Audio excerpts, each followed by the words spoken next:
Malaysia Tech Month 2021 is a virtual month-long curation of electrifying digital and technology keynotes, workshops, discussion panels, and business matching sessions aimed at asserting Malaysia as the heart of digital ASEAN. Since its inception 25 years ago, MDEC has indisputably transformed the ICT and digital landscape of Malaysia. The Malaysia Tech Month is the nation's marquee investment promotion platform, bringing together industry, government, and investors to form effective collaborations, enabling better innovations. We are the pulse that generates the heartbeat of the digital economy of Malaysia. Join us today at the Malaysia Tech Month 2021. Good morning, ladies and gentlemen, and welcome to day 2 of the Malaysia Tech Month 2021. My name is Julie Woon, and I'm delighted to be your host for today. Now, thank you for taking the time to join us for a full day of engaging sessions. Those who have been with us from yesterday, welcome back. And for those who are joining us for the very first time today, well, let me bring you up to date real quick on what this is all about. Now, the Malaysia Tech Month 2021, or MTM 2021, is a virtual month-long curation of electrifying digital and technology contents organized by the Malaysia Digital Economy Corporation, MDEC, geared towards promoting investments in the digital economy and establishing the nation as the heart of digital ASEAN. It will feature a distinguished group of local and international industry speakers and investors to share their expert thoughts and experiences in 4IR-driven digital economy. Now, before we get started, here are a few housekeeping announcements that I'd like to share with you.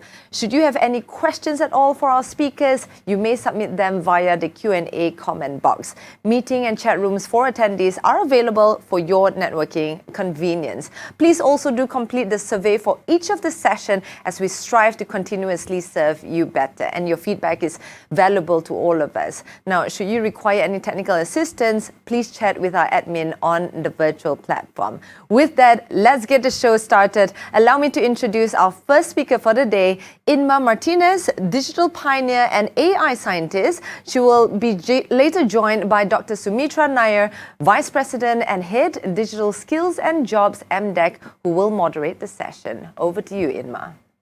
Thank you very much for the introduction. It is a pleasure and an honor to be here with all of you and to take part in this incredibly important event, which I'm sure it will ignite and inspire many stakeholders to understand digitalization better and understand what it is to be future ready in this new decade that is coming to us, full of disruption, full of innovation, for which we need to be prepared. At the start of all my keynotes regarding, the massive transformation of the world thanks to digitization, I always like to start with an image that not many people have seen, which is how the internet was launched in the world. And I happened to work at an investment bank in Zurich. I was working at Goldman Sachs, and this is the fax, the 2-page fax that came through the fax machine on the 30th of April, 1993. When the CERN released the use of the internet to the public, it first sent these fax to all its institutions and collaborators because for some years, the CERN opened up for collaboration to other universities, investment banks, and other corporations that wanted to understand what HTML was and what the internet was coming to be. And if you look at the pages, it really is not a text and a copy and a narrative which foresees the future. It is very legalistic. It's an administrative message that the CERN conveyed to its partners, basically saying, if you are going to use the HTML code and you're going to use the servers for other purposes that have nothing to do with the CERN, we don't want to be held responsible. And that was it. The internet was released, and many institutions and anyone that wanted to use it began to use it. And it's good to look back at the beginning on everything, because I always say that any innovation, any business idea, any disruption, social movement, everything starts with something very simple, very small, and then it grows exponentially. Unfortunately, there is a big myth, which is that the big exponential growth of digitization began with the big data of the 2010. And if you look at the history of mankind, our civilization has been gathering data since the Bronze Age. Our desire for information, our desire to create rules and protocols and understanding how everything works began many, many millennia ago. It's only that we continue to store and manage data in different formats until eventually we did it in digital form. What is radically changing the landscape of how we work today is that it is done in exponential ways. Not linear, like many things have changed, but exponentially. And the exponential velocity of technology and digitization is such that very, very soon, something that was very, very small or had many, many, small pockets of users explodes and becomes a mainstream issue. So just to paint the picture of the disruption, it was only in 2011 that Mark Anderson, one of the founders and the creators of what it is, the internet browsers, and later on he became a venture capitalist in Silicon Valley, wrote an article for the Wall Street Journal in which he announced what was beginning to take shape, which was that any company or business or government that did not understand that it had to turn its business, its assets into digital forms, it would be left behind. The famous phrase was, software is eating the world. And he announced it, and I remember that year, digitization became one of the most searched terms on Google. Google every year publishes which are the top searches terms, and this was one. Everybody wanted to understand, what is digitalization? What is this digital tsunami? And really, it changed the landscape for every business, because those companies that began to consider digitizing eventually built incredible competitive advantage over other companies. And this is where we are today, about 10 years later. The definition of who was ready and who was future ready in 2011, and who is now embedding the new emerging technologies of today. So in 2011, it was digitizing, it was the internet, moving your business to the internet, and now is absolutely a landscape of everything. This is just a statistic of how small businesses in America are either interesting in software types and digitizing technologies versus those that are already creating budgets for it, which is a more determined action. And if you look what this whole thing means, well, what is it that is taking off exponentially over all the other ones? The infrastructure. You always build the infrastructure first. Everything needs to be built upon something. And lo and behold, blockchain. Blockchain is becoming very, very popular as an architecture. But fundamentally, what we are reconsidering is how we conduct business, how we do business with our clients, and look at the exponential growth of customer relationship management. Pretty much this is growing almost as fast as cloud. But look where the competitive advantage is. Only 25-26% of these businesses are thinking about mobile applications.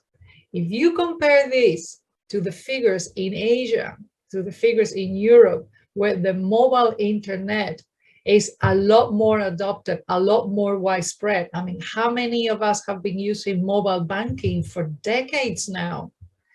This is where Asia and Europe can compete versus the US, because the US, because of the mobile networks were always, CDMA had a lot more connectivity problems, whereas in Asia and Europe, GSM was an amazing protocol that we all adopted. This is the competitive advantage. And what is competitive advantage was knowing what is it that makes you superior to your competitors. When we build the digital infrastructure, is exactly how we built the infrastructure of the world in the 90s.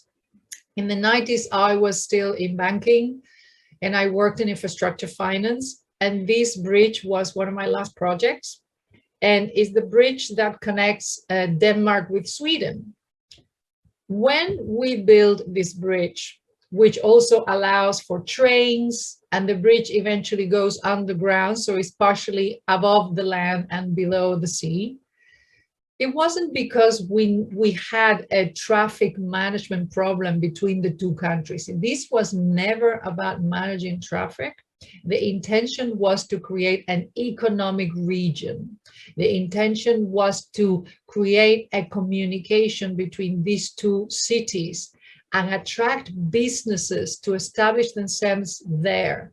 The transport of goods and services is always what increases GDP. And lo and behold, just a decade after, this region between Denmark and Sweden represents 27% of the combined GDP of both nations. That is what you gain with infrastructure. The difference now is that we're building the infrastructure in digital formats. And because it's invisible, because it's digital, it's very, very hard for us to realize how widespread it is, but it literally is everywhere. The amount of cloud hosting, the amount of infrastructure that is above us in the ether, as we call the internet, is growing in surmountable ways. And this is why sometimes we have to sit down together and think, what is it that we're building in digital formats? Because we don't see it. But for example, one of the most evident events that will happen to smart cities is that we would lift all of the traffic signals and the cities will have to be redesigned.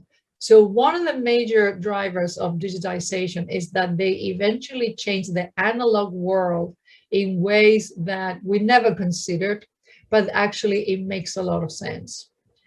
The other major driver of the tsunami of digitization that we're living today is the emergence of a new spectrum in telecommunications, which is 5G.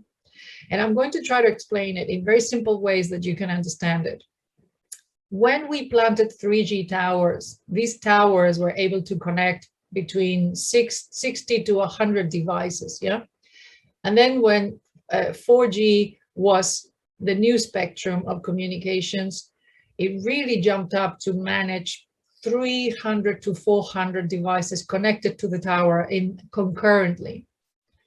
Well, with 3G, things take some wild increase, because whereas 3 and 4G can manage between 600 megahertz to 6 gigahertz, with 5G, we go up to 100 gigahertz.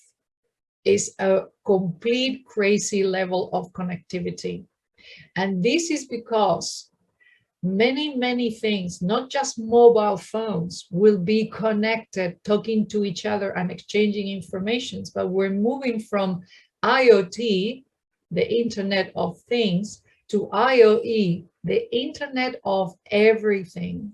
And I explain it in a simple way.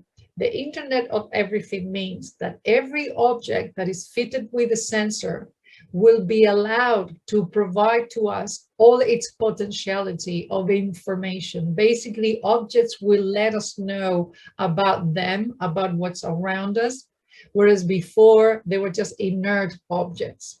And this creates incredibly versatile business opportunities, not just for retail, but for vehicle-to-vehicle communication, smart roads. You know, if we digitize the highways, we will understand what transport goods are moved, what is the level of use that is made of them, etc., etc. We will connect everything, but for the purpose of understanding our reality with superior knowledge and cognition. And when it comes to, for example, the future cars, before they can drive by themselves, Cars are being fitted now with multitude of sensors because we want our cars to have situational awareness. What it means it understands what it's around it, not just the traffic, but everything on the outside, and most importantly, everything inside the cabin. I have worked with many car manufacturers in digitalization projects. And in fact, I just published a book about, how this industry has transformed between being about transport to now being about solving people's problems. And the health of the driver and the passengers is one of the new contexts of Internet of Everything in automotive. Your car will notice if you're developing a heart attack symptoms, if you're developing Alzheimer's, how your health is checked, etc., etc. So we're entering a dimension in which information is not just king, but information will provide the basis for us to conduct business and react to the world in much better informed ways with real insights. And where it comes to the connectivity of our society, is not just about 5G towers. About 2 years ago, certain companies like Starlink and OneWeb began to launch nano satellites for Wi-Fi communications. And in fact, the British government is one of the shareholders of OneWeb. I think they own about 21% of the company. This is because we need to provide connectivity to rural areas and to the top of mountains and to the middle of the sea, basically in rural and geographical localities that is very, very hard to provide 5G connectivity, like digging up the roads and providing the last mile of fiber optic. What we can achieve when the whole world is connected is seamless communications. And this technology is bound to be available to us on a mainstream format in the next 2 to 3 years, which will radically change, for example, agriculture, sea communications, and pretty much what we decide to do in areas that are not populated.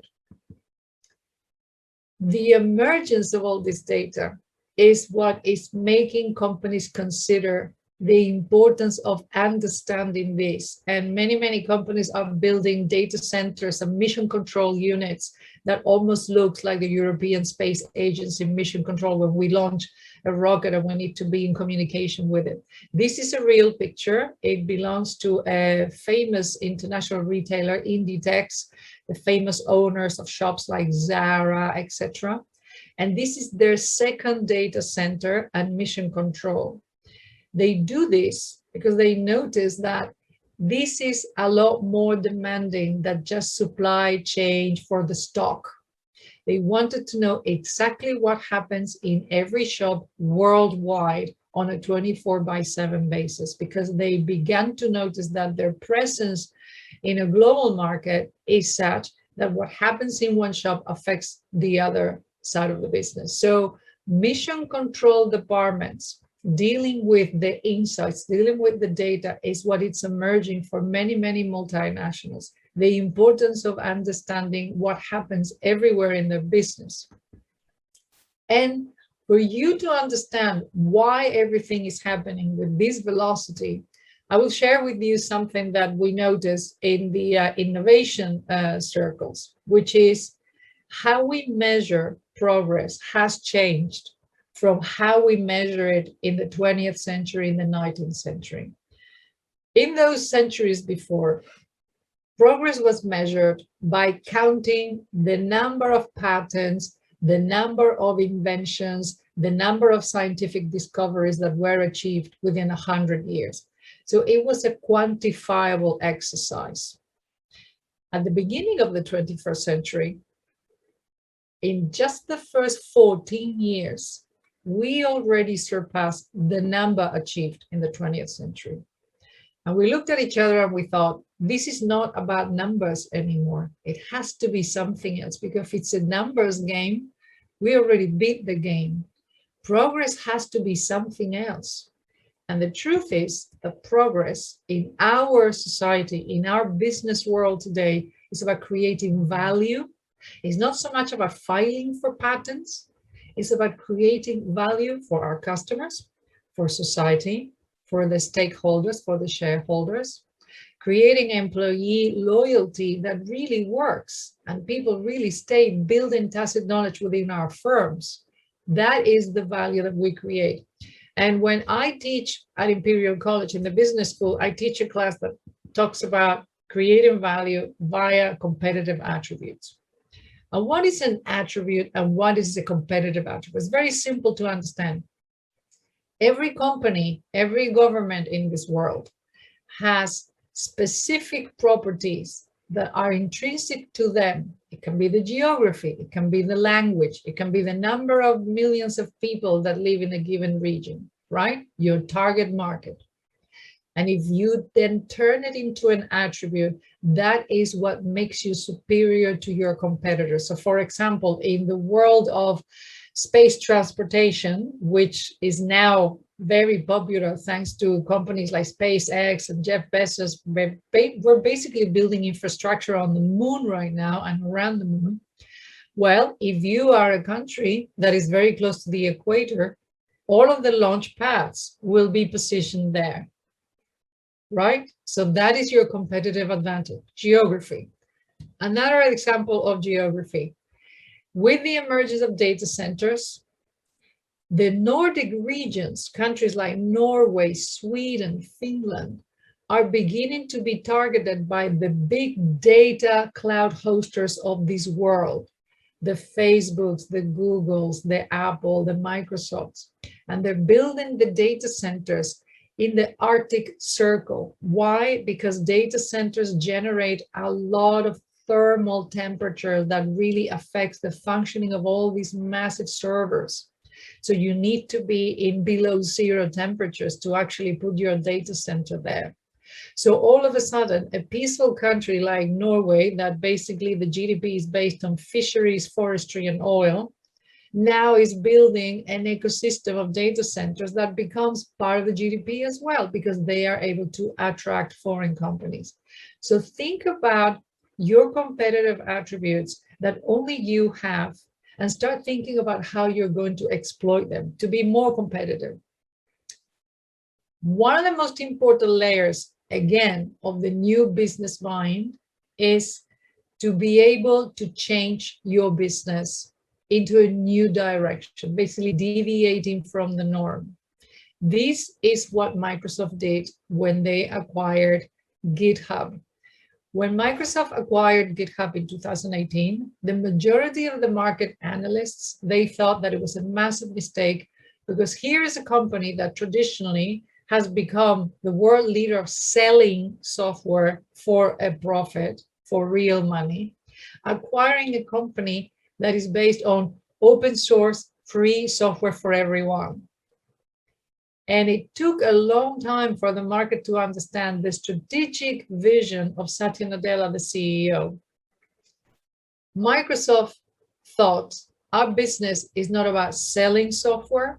Our business now is about empowering our clients with software, whether it is paid software or open source, we don't care. Our business is empowering our clients, making their business more successful thanks to them using our software.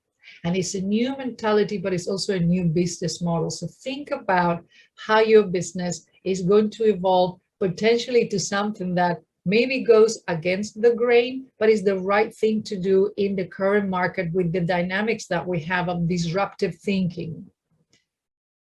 The fundamental tool that we have at our disposal is that we have taught machines how to think. We have basically created the machine of the man, hominis machina. And what is this? Well, it doesn't mean that humanity is going to be delegated and relegated to a secondary role in our civilization. For example, when the world master at chess, Garry Kasparov, decided to play against IBM's Blue Machine. The first year he won, this is the image on the left, but then the second year he lost. And it was a game, I don't know if you many remember, but it was 6 games. And he lost 2 or 3, and then there was a tie and the machine won. When you talk to Gary Kasparov and you ask him what happened, is the machine more intelligent than you? The answer is always no. He says, the machine saw my mistake. So he has spent now decades teaching the world and writing books about the chess thinking and how machines tend to have a type of intelligence, which is type A, force brute. When a machine discovers how to do something or where the puzzle is resolved, it speeds up. And it speeds up with such power and strength that our brain, which is biological, cannot cope with it. And is this a good thing or a bad thing? Well, it is a good thing, because we're moving from a society that pretends that humans have to be measured and valued because of their IQ levels, like if they were computer. And we're going to now move to a society where our employees, the people that we work with, we want them to be abstract, EQ brain people, basically innovators, creative thinkers, people that come up with ideas. The abstract thinking of the human being is superior to the machine thinking because they're fundamentally opposites. One is computational and the other one is abstract. For example, human beings can think in inductive and deductive ways at the same time. A machine cannot. It has to choose one route or the other way. So we're moving towards an era in which we're going to be using AI and computational intelligence as a tool, because the name of the game is not about intelligence, it's about cognition, it's about knowing what's going on, understanding it, and then knowing what to do. That is cognition, which is a superior level above intelligence. And that is what we seek for all of our businesses and for the digital services that governments are adopting, achieving cognition. For example, if you look at cybersecurity, traditionally in the 90s, in the early 2000s, cybersecurity was about creating moats around the castle, firewalls. Build a fortress that is impossible to crack. Right. That has completely changed. The new cybersecurity is about hiring very, very smart people with hacker mentality, meaning people that are constantly thinking, where is the weakest point? Where is the bridge? In what way somebody's going to break in and send the virus through the organization or find a weakness in the system? So it's more a team of detectives rather than people that build moats around the assets of the company. In fact, if you work in cybersecurity, you know that when you hire this type of thinkers, they're much more emotionally IQ than IQ. It's about the creativity of the instinct, right? Another layer that is creating a pillar for us to build competitive advantage is when we think of innovation, but in human-centric ways. What does this thing mean? Well, it's not just about building products that are very useful, very functional, and very convenient. It's about building them with humans in mind, making them safe. For example, this Victorian tin opener, absolutely it could open tins, but obviously it took quite a lot of fingers along the way. In today's society, this is the new tin opener, 100% safe for human hand. So when we think about services and digital services for our customers, this is why data compliance, regulatory environments that are looking at the people digital rights, how we treat our consumers online, how they defend themselves from fake accounts, etc. We need to put that new layer of human-centric in our services. And why? Because the challenges, the business challenges of this new era are about solving real problems. This is not about just producing products and services like it's a factory. We need to address real issues and challenges and solve them for our clients. It's a new mentality. It's not the manufacturing mentality of the turn of the century. It's the problem solving of this new era. And I'll give you an example. Starling Bank in the UK is a relatively brand new bank. It's only been functioning for about 5 years. It's an internet-only bank. They don't have any branches. So it's considered a fintech startup, yeah, a challenger bank.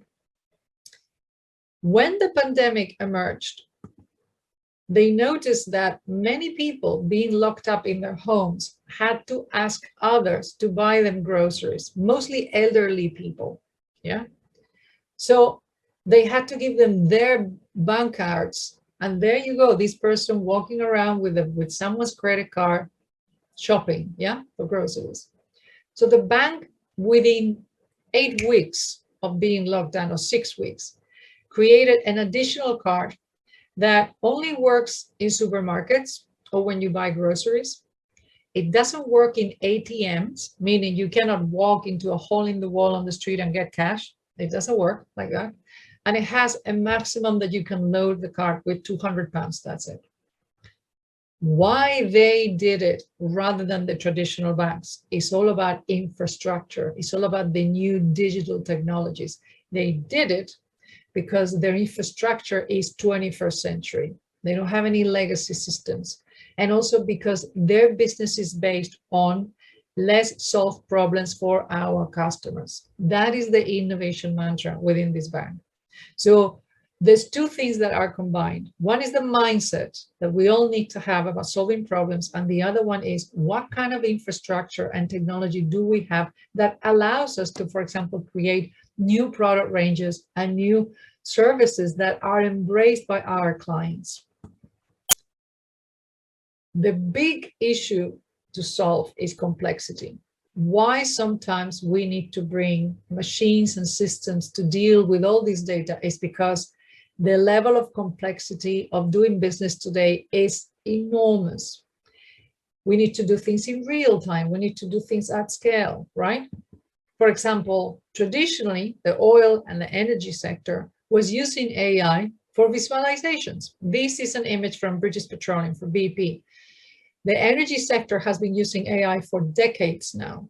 They need to understand what goes on with their assets, and they do simulations. Also, the automotive industry. When we design cars, traditionally, we used to design a real car and put it through a wind tunnel, like a massive fan, and the car will be subject to physics, you know, thermal forces, crash forces, right? To run the energy needed by a wind tunnel is super expensive. And what happened to all of us? We needed to create simulation programs. And what's the value of that? Because it's a digital environment, we can subject the car to physical forces that are beyond what the car would experience in the real world. But we do it to stretch the limits of the design, to be 1000% sure that this car will sustain crash dynamic, thermal dynamic, and everything else. And guess what? Because it's digital, zero electricity cost. We just run a simulation. So today, when we embark ourselves to then build things in the new way, we move from, for example, how we used to do things in the 90s. For example, the vehicles in the 90s were using satellite navigation, right? GPS. And now the cars that we're training for level 5 automation, with the famous self-driving cars, are using another paradigm, computer vision. We're training cars to understand all the objects moving in front of them, not just because they're getting satellite signal, but because they can see them and understand it. And how do we do these things? Well, we are all helping. We are all helping. Every time you are asked if you are a robot to prove that you are a human when you go online and you are asked to click on images, I want you to notice if these images have to do with traffic. At the beginning of catch-up, the images were about everything, even statues. And now it's all about recognizing vehicles and roads and lights, because we are all training Google's Waymo, you know, their future level 5 automated cars. We are training that AI to totally understand, like us, very easy for us what a bicycle is. Now, when technology moves exponentially into one direction, sometimes we need to stop it. This is what has happened to facial recognition. If you remember, in 2000, I think it was 2017, 2019, 3 companies working on this, IBM, Google, and Microsoft, within a week of each other, they announced that they were stopping facial recognition AI development. Why? Because it's almost impossible to deliver with accuracy. Because nobody can sell a software to a government saying, I am going to allow you to recognize one individual within 200,000 in an image. It's really hard to do. It's really hard to do certain things with machines because the way we see the world is in abstract ways, not just with our eyes. Now, where is facial recognition delivering value? In veterinary healthcare. There are many universities that have been testing this, trying to, for example, see with images if an animal is in chronic pain or not, something that is impossible for a veterinarian to achieve. You know, you look at a sheep and they all look the same, right? An AI program knows. An AI program knows slight changes between these animals' face yesterday and today, exactly. So the way of technology is we're now beginning to distinguish for what purposes technology is useful and is ethical and is good to use, and for what others we shouldn't even go that route, right? Uncertainty is why digitalization is a great tool. We need to know what's coming to us. We need to understand what's going on around us. And for example, the pandemic, the COVID pandemic was detected and confirmed by an AI company, by a small startup in Toronto, Canada, which specializes in detecting how pandemics emerge, they take form, and then they move from country to country. They've done it with Ebola, with Zika. So the company had a proper track record. When they detected around October, November, that something was happening in Wuhan, something that looked very much like the corona rotavirus of 2003, the famous flu bird, they communicated all this to the World Health Organization. They sent their report on the 31st of December 2019. 193 other countries received it. But it took the World Health Organization a month to react. During the month of January is when everything unfolded, as the company had predicted. So even AI is moving towards becoming a tool for knowledge, for awareness, for prediction, for cognition. Prediction is also important, and especially in medicine, because we want to start monitoring diseases and helping patients fight the degenerative process of a disease, for example, rheumatoid arthritis. This is something helpful, not just for business, for a myriad of deployments. We want to predict what's next. This is a real business tool. And also cost effectiveness. We want to save money. As I mentioned before, if we move things to digital, a lot of the processes, a lot of the information is going to be analyzed rapidly at scale and within seconds, and also almost free. Why we have vaccines now is because 5 years ago, 7 years ago, the majority of the leading pharmaceutical companies began to work with AI startups in designing drug therapies digitally, rather than in a petri dish. And the model and the reason was very obvious. Traditionally, a pharmaceutical company on average spends 10 years, and it takes $2 billion US dollars to develop a drug therapy and put it through all the different phases and trials, and then submit it to the regulators. And at the very end, when you submit it to the EMA or the FDA, the regulator can turn it down. So you can throw all that money in the bin.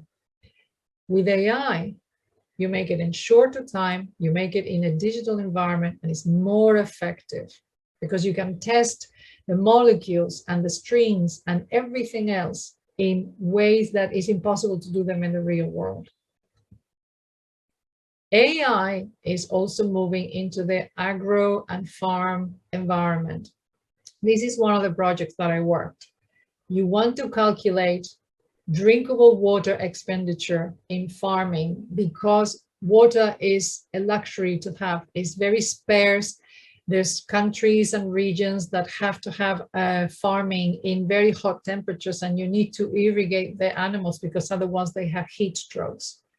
So AI in this project helped us understand what would be the right pressure and the time of the day and the manner in which the animals wanted it and needed it the most, rather than having the water running and the animals in the shade, as you can see in the picture. You know, we never understood, why are the cows not coming to the water? Well, because sometimes they prefer the shade. Right, so maybe we should switch it off. So the small inroads into sectors are just the beginning of potentially new disruptions and new business models. In healthcare, for example, a lot of surgeries are now performed with robots and the surgeon managing these robots. Why? Because we need precision. For example, when you have an arrhythmia and you have cardiac problems, the surgery requires millimetric cuts, and only a machine can deliver precision. A human hand trembles. So we're saving more lives today than 20 or 30 years ago. And the ultimate goal is to decrease human error. We're going to take the humans out of the equation whenever we need precision, because only machines can deliver that. And where do we need also precision? We need precision when we need information that we cannot deliver at earth level, sea level. For example, the use of drones monitoring toxic lakes in mining, you know, is one of the new tools. Get the information from above, and not really from a satellite, but something closer to you that you can manage yourself. Information is spreading, as you can see, is helping businesses change and optimize themselves. And of course, automatization. If there's anything that we can automatize, because it's going to be more precise, because we need it to be run 24/7 and at scale, is automatization. So where do we see this? In agrotech. The arable land of the planet will decrease by 5% in the next 20 years. So we'll have 7 billion people, more people to feed and less land that can be cultivated. So AI, digitization is moving into the way we grow food for all of us, the way we manage water. And also my favorite one, sometimes there are things that are happening in our business, in our society, that we have no idea that they're going on. So for example, this is a project that I worked on. Why people in Brazil don't like Nespresso limited editions? Because fundamentally, they have a different mentality towards limited edition. For us, it's something of a luxury. In Brazil, because the mentality is when you are born, you are already happy. People or things don't make you happy. And in the Northern Hemisphere, we're like, no, I want to buy that car because it makes me happy. The limited editions never worked. So nobody was buying them. When we discovered this information, the company was able to then change the strategy in their marketing. So unknown unknowns is a fundamental delivery of digital, of data analytics, that we need to bring into our businesses so that we fundamentally understand what happens and we can take better educated strategies. And at scale, my favorite word, if we are global businesses, if we need to manage a society, we need to do things beyond the thousands. We need to do things perhaps in the millions, in situ, in the place, 24/7. And these edge computing, I encourage you to investigate it, to test it, to talk to vendors, because it's the technology of the future. So Are humans antagonistic to disruption? Are we scared by disruption? And the answer is no. I want you to look at this image. I always show this in my conferences. In 1903, Henry Ford began to build his cars in a manufacturing plant in Des Moines, in Detroit. And 2 years later, he began to sell the cars. And look at this image above. There's just one person driving a car on Fifth Avenue, and the rest are horse and carriages.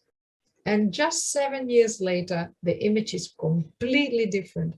Everybody owned a car, and only one person was driving a horse and carriage. And what does this thing mean? It means that we humans, when something works, when something solves a problem and we can afford to buy it, we embrace it.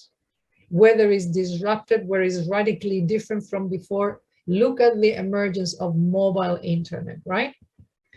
So where are the challenges in our world today and how certain companies have reacted to it? Well, there is a massive need for energy sources. And according to the numbers and the statistics and the figures, we know that before we run out of food, before we run out of water, we will run out of energy. So energy is an incredibly valued commodity that needs to be conceptualized, needs to be turned into green, and we need to start generating energy in different ways. That is the biggest challenge, right? Well, how have the energy companies reacted to it?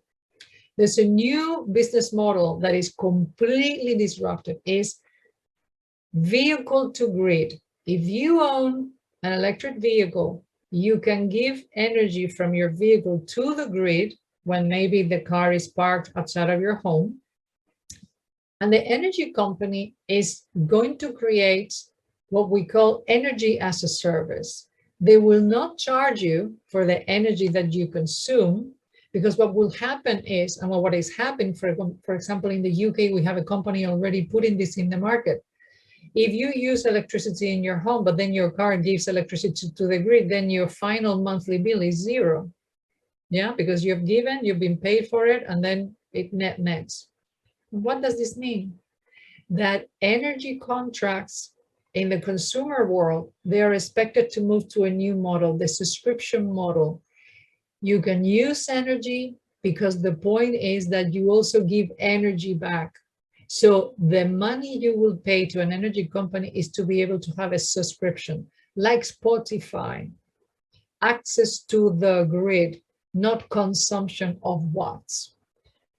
And what is happening in the automotive sector around the same paradigm? Well, that certain companies are beginning to think that it's not financially viable for them to continue selling cars. They're going to lease cars to you. They're going to sell you transportation as a service. And some of these companies are Volvo, the Volkswagen Group, Polestar. Many are moving to this new mindset, to this disruptive model. Remember, I said value creation at the beginning, not so much IP. It's about a change in mentality and understanding that there can be new ways to make money that are much better, that are optimized. Open banking. 30 years ago, you would tell a retail bank that they needed to open their APIs so that other companies will build products for their customers, and the bank will absolutely not have it. And today, open banking is precisely that. The banks open the APIs, and insurance companies, financial services companies, they all add value to the bank's clients through open banking. It is a new mentality. Remember the open source mentality. And the challenger banks are not charging, are not making money because of the cash deposits, which is the traditional business model of a retail bank. You know, how much savings a person puts in another account. Are we selling to them mortgages or home insurance? No. They analyze our data. Basically, what is it that this customer does? What do they buy? How do they spend their money? And that data they sell as valuable information. So it's about transactional data, not about cash deposits. another disruptive model. So the example I'm giving you is the digital economy has created an exponential disruptive mentality, things we can do now because of digital assets. And digital identity, which traditionally was very fixed data, the real world data, that allows me to be identified with a passport or have a login into a certain account, or even prove that I am the owner of a bank account, right? So real world data is now being paired up with real world evidence data. What is that data? Is the data gathered when humans use digital things. When I use my mobile to pay for petrol, when I use a health device, all of that data is now being created into a new layer that allows us to identify customers. Why is this data important? It's unique. It's like a fingerprint. And all of us will start producing this data, building it into our profiles, and therefore feeling confident that we don't need to invent a password or prove all the time with a passport who we are. This data defines who we are because it's us, the use that we make of it. So this is a new trend in customer identification, real world evident data. So just to finalize and share with you where we're all heading, the G7 and the OECD have created the Global Partnership on Artificial Intelligence. I'm one of the scientists and experts that works there. And just to show you what we are devising for the world, there's 4 fundamental areas. Is how we're going to develop responsible AI, how we're going to manage the immensity of big data around the world, and how the future of work is for society. Is employment going to change? Is the way we train human resources or the way we hire people and the way we build them into loyal employees? And more fundamentally, how we're going to bring innovation and commercialization to SMEs using digital technologies and AI and big data and analytics. So if you look at the list of the projects, look at the endeavors, how we can, for example, put AI for response to pandemics, or that the workplaces are fairer, that there's no bias when we recruit people, when we manage employees, etc., etc. So I encourage you to follow this organization and work with us, if you will, and also think about the future and the disruption of digital in realistic terms, in things and strategies that, as I've proven to you, you can really achieve and do. So I wish you all the best. And now I look forward to some of the questions that I'm going to be asked regarding my presentation. Thank you very much. Thank you so much, Inma. That was certainly a very, very insightful presentation. I learned a lot. And I loved how the storytelling that you took us through in sharing the developments of how digitalization, the internet, and then digitalization and AI and where we are today. So I just have a few questions. First of all, obviously, with what you just shared, it's almost like Star Trek. I mean, it's a world that is very different and very advanced and all of that. And, where we are hosting this conference from, of course, we're virtual, but we're from Southeast Asia. This is part of Asia where there's a lot of parts of Asia which are still developing, emerging, some less developed and so on. Do you think that, with all these developments, it feels like, there could be a widening gap between the haves and the have-nots, right? How would you see this, and what can we do to address it as corporations, as nations? How do we address it? The fundamental driver, for example, in Europe, has been government support. We Europeans were also amazed as to the level of technology, digitalization of, the Silicon Valley, US, large technology companies. But the European governments took the lead in creating very good regulations. They created investment in digital technologies. They actually allowed companies to get into the digital route. And that has helped tremendously. For example, I work with the European Union in one of the SME innovation and AI adoption. And it is at government level where the help comes. And also creating competitive markets, but to the point of allowing for competitiveness. So you can have the big technological companies creating businesses, very good, but also allowing entrepreneurs to create amazing businesses as well. And so you have a ground up.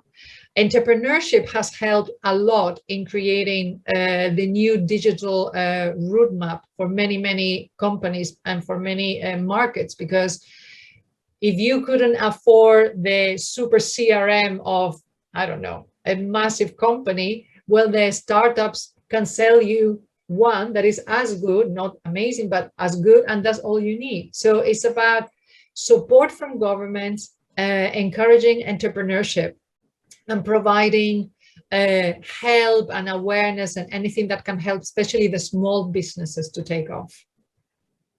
Right. Yeah, that's certainly helpful. And, you know, with regards to, so I guess what you're saying is the government needs to play a huge role, right? And I think conferences like what we are having today, this week with the Malaysia Tech Month, we're hoping to mobilize more of this public-private sector collaboration so that government and industries can work together to drive digitalization. And so that's part of the government part of the equation. From the company part of the equation, you know, you spoke about how increasingly there is a need to offer a personalized experience, right, for businesses based on the customer needs, their behavioral patterns, so on and so forth. You know, and this is where the future is going. It's about connectedness. It's about, you know, that connection between customers and companies. Do you really, I mean, how can SMEs compete in this world? You know, I mean, we have more than, you know, I want to say 70-80% of businesses here are micro businesses, you know, in Malaysia. How can we compete in this space? It's called distribution partners. SMEs are also like startups. So if you have a product and a service that you have created at local level and you want to sell internationally, you don't need to become yourself a super multinational. You need to seek partnerships and alliances with companies that, for example, can distribute your product in Europe. So you do it by creating alliances and partnerships, by creating an ecosystem of providers and companies that help you sell internationally. And yet your company will still remain being less than 50 people company, but you have an international distributor. And then when you need to produce more, you outsource maybe the manufacturing to somebody else. And this is how startups begin, because when we start, we are just 10 people in a room and we need to sell globally, right? And it's alliances and partnerships. This is my class at Imperial. And you do it by looking at who is around you in the ecosystem that you can partner with, and you help each other. You call it cluster economies of mutual benefits. Who is near me that I can have a meeting in person, get to know them really well, and then I have trust that they can help me with what I need and that I can do whatever they want me to do for them. Eventually, that works really well. And I know many, many companies from small countries. For example, in Europe, we have small countries of less than 5 million people, like Switzerland, Finland, Denmark, all this kind. And they always look for this type of models. Look for partners, look for distribution in other markets with trusted partners that can really deliver and sell your product with, you know, with confidence and the way you want them. So that takes a lot of the pressure off from you to grow exponentially into a multi-organization. You just cleverly put your product in the market via partners.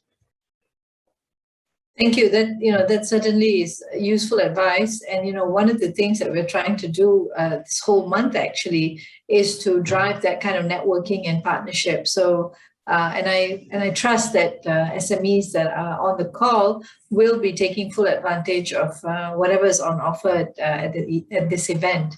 One last question, perhaps. We spoke about how government can take a more active role and businesses can also partner and so on.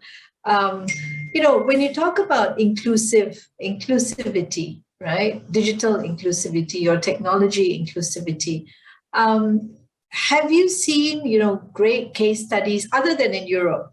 Have you seen great case studies that you could share with us of countries where you see this actually working, and are there insights that we can draw and apply in countries in this part of the world?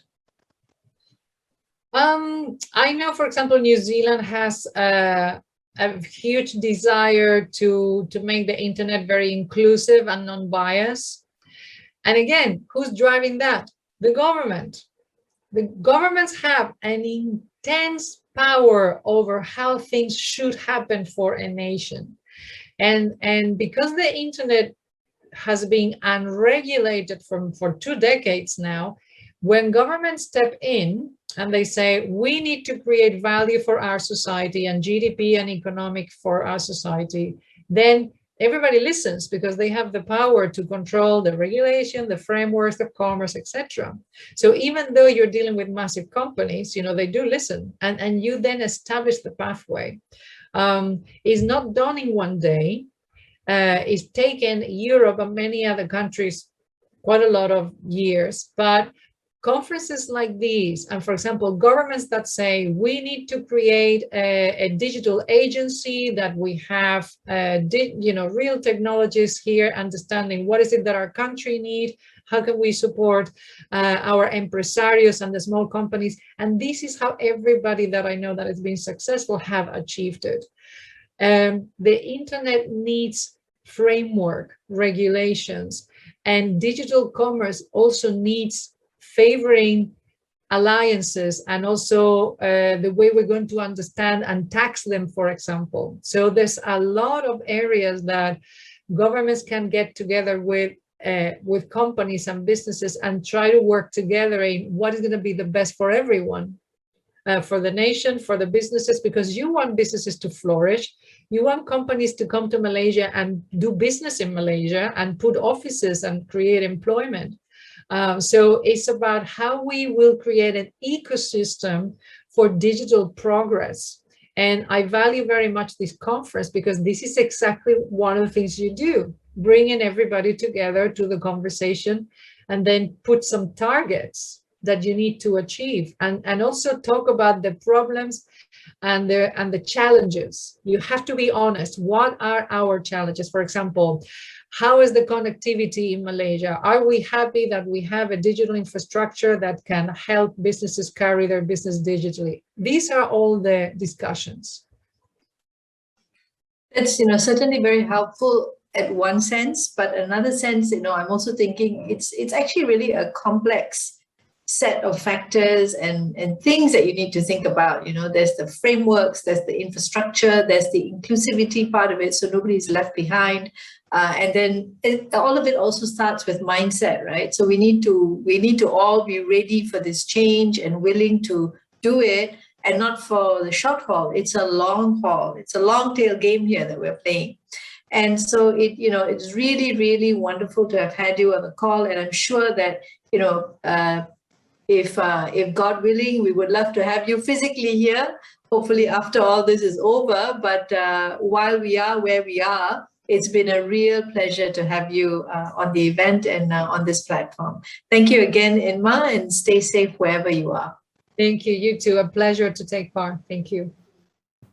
Thank you very much, Inma, for the wealth of insights shared on how to adopt a future-ready strategy via digitization and all of the useful and valuable advice that you've given us as well. I've been taking notes, and for those of you who want to rewatch that again, please feel free to do so. And thank you very much to Dr. Sumitra for moderating this session. Let us hear your thoughts about this session by filling up the survey by clicking on the icon on your screen. Now, from the UK, we move over to the US, where our next speaker is from. Join us at our next session, and we'll see you there very shortly.